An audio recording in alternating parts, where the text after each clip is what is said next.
اور وہ حدیث کیا ہے؟ النکاح من سنتی. شادی میں ہم یہ حدیث پڑھتے ہیں النکاح من سنتی. اس حدیث کا مطلب ہے نکاح میری سنت ہے، آپ صلی اللہ علیہ وسلم نے فرمایا. لیکن بعض نکاح خواہ حضرات اس میں غلطی کرتے ہیں. بعض حضرات جو نکاح پڑھاتے ہیں، امام حضرات، نکاح خواہ حضرات، وہ غلطی کرتے ہیں اس میں خطبہ نکاح میں. وہ غلطی یہ کرتے ہیں کہ وہ پڑھتے ہیں النکاح من سنتی.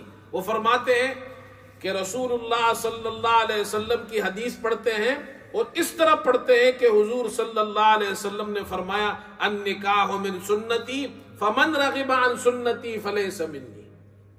نکاح میری سنت ہے، جس نے میری سنت سے اعراض کیا وہ مجھ سے نہیں ہے.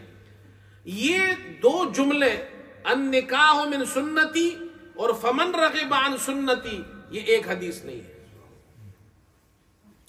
آپ نے سنا ہوگا بعض لوگ نکاح خواہ حضرات یہ پڑھتے ہیں اور یہ غلط ہے، اس لیے کہ رسول اللہ صلی اللہ علیہ وسلم نے اس طرح نہیں فرمایا ہے.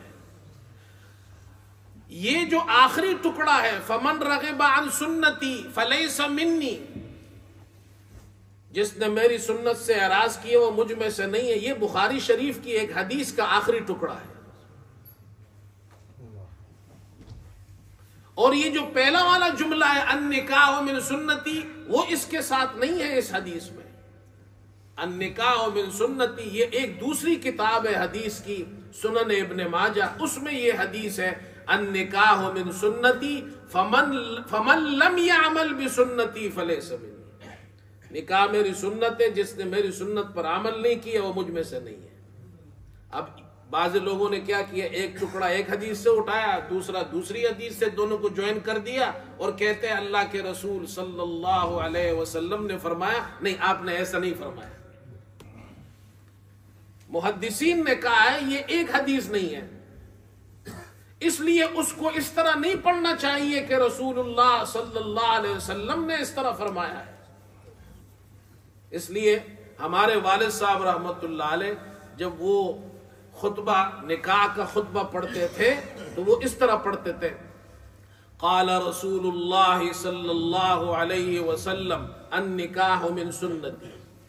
یہاں تک پڑھا، پھر فرماتے تھے قال رسول اللہ صلی اللہ علیہ وسلم فمن رغب عن سنتی فلیس منی.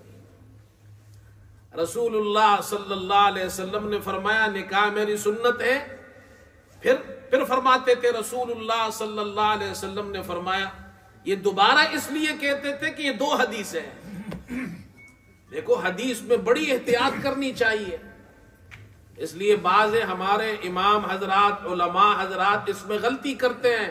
وہ یہ دو جملوں کو جو دو حدیثوں کے الگ الگ حدیثوں کے ٹکڑے ہیں ان کو ملا دیتے ہیں اور ایک کر کے کہتے ہیں اللہ کے رسول صلی اللہ علیہ وسلم نے اس طرح فرمایا. ایسا نہیں ہے. اور میں بھی ایسے ہی کرتا ہوں، خطبے میں ایسے الگ الگ پڑھتا ہوں. ایک حدیث کو الگ پڑھا، پھر اس دوسری حدیث کو الگ پڑھے. دونوں جگہ یہ کہے اللہ کے رسول صلی اللہ علیہ وسلم نے یہ فرمایا. اس میں احتیاط کرنی چاہیے.